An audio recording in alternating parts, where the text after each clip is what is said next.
2014 தேர்தலில் பிரச்சாரம் பண்ணும்போது நாடாளுமன்ற பிரச்சாரம் பண்ணும்போது ஜெயலலிதா மோடியா லேடியான்னு சொல்லி முன்வைத்தாங்க. மோடிக்கு எதிராக தன்னை பிரதமர் வேட்பாளராக முன்வைத்தாங்க. அப்படிப்பட்ட காலகட்டத்தில் நீங்கள் அம்மாவோட பெயரில் கட்சி ஆரம்பிச்சிருக்கீங்க. ஆனால் அந்த மோடியை நீங்கள் பிரதமர் ஆக்கலான்னு சொன்னீங்க. அதாவது 99 பாராளுமன்ற பொதுத் தேர்தலப்ப எங்கள் அம்மா இனிமேல் நான் பிஜேபியோட கூட்டணியே போக மாட்டேன்னு சொன்னாங்க. ஆனால் 2004 அம்மா கூட்டணி சென்றாங்க. அதுமாதிரி 2014 அம்மா ஒரு நிலைப்பாட்டை எடுத்தார்கள்.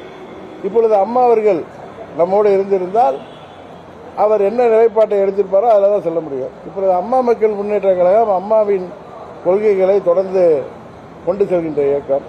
இந்த காலகட்டத்திற்கு தமிழ்நாட்டிற்கு என்ன தேவையோ அதன் அடிப்படையில் நாங்கள் கூட்டணி அமைச்சிருக்கோம்.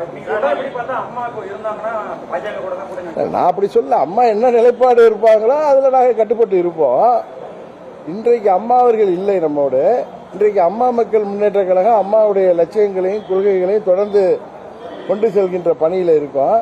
இன்றைக்கு தமிழ்நாட்டிற்கு என்ன தேவையோ அதற்கான முடிவாக நாங்கள் பாஜக கூட்டணியில் இணைவதை, அது எந்தவித நிபந்தனையற்ற ஆதரவு அளிப்பதுதான் சரியாக இருக்கும் என்று நாங்களாக முடிவெடுத்திருக்கோம்.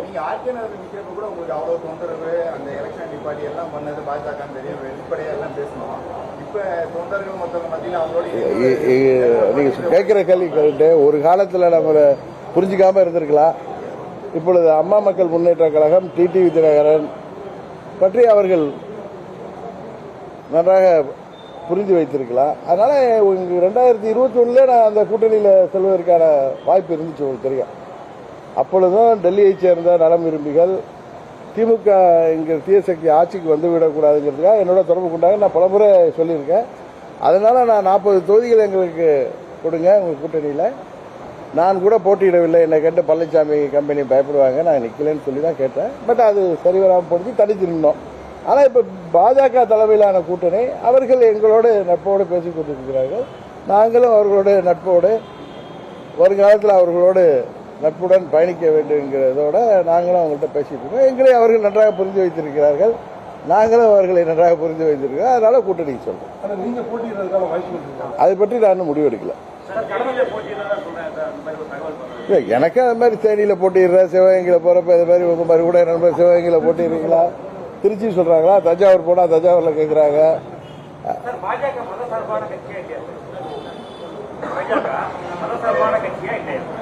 பாஜக இந்தியாவின் வளர்ச்சிக்கான ஒரு இயக்கம். அவங்களுடைய கொள்கைகள் உங்களுக்கோ எனக்கோ சில உடன்பாடு இல்லாமல் இருக்கலாம்.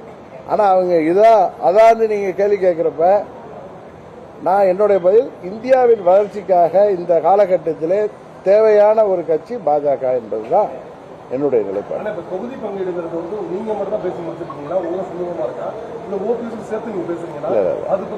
அவரே தான் எனக்கு பதில் சொல்லியிருக்காரு. நானும் அவர்கள் அரசியலில் ஒன்றா இணைந்து பயணிப்போங்கிறது ஏற்கனவே எடுத்த முடிவு. நான் இது சென்னையில் இருந்தால் நானும் அவர் கூட போயிருக்கலாம். நான் இங்கே இருந்துட்டேன், போக முடியல. நாங்கள் அம்மா மக்கள் முன்னேற்ற கழகத்திற்கான தொகுதிகளை பற்றி தான் பேசுவோம். அவர் அவங்களுடைய கட்சி சம்பந்தமான தொகுதிகளை பற்றி பேசுவாங்க. தேர்தல் அரசியலை பற்றி சின்னம்மாவுடைய நிலைப்பாடு என்ன? நீங்க அவங்கள பாக்குறப்ப கேட்டாதான் சரியா. தேர்தல் ஆணையர் இப்ப பதவி ரிசைன் பண்ணிருக்காரு. இப்ப இந்த தேர்தல் நியாயமா நேர்மையா நடக்கும்.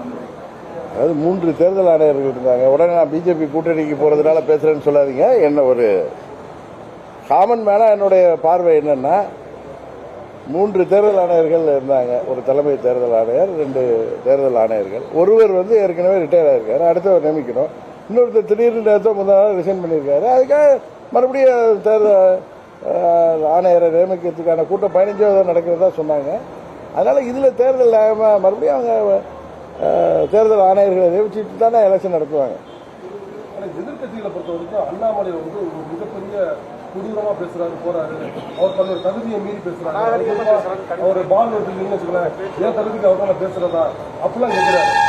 ஆனா அந்த மாதிரி அண்ணாமலை உங்கள்கிட்ட எப்படி நடந்துக்கிறாரு, சரியா நடந்துக்கிறாரா, அதை பத்தி உங்களுக்கு தெரியும். நான் போய் யதார்த்தமாக பேசக்கூடியவன், எதையும் அன்னைக்காக ஒரு செய்தி பேச மாட்டேன்.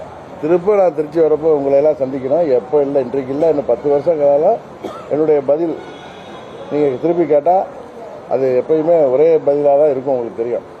என்னோடு அவர் நான் பழகுற வரைக்கும்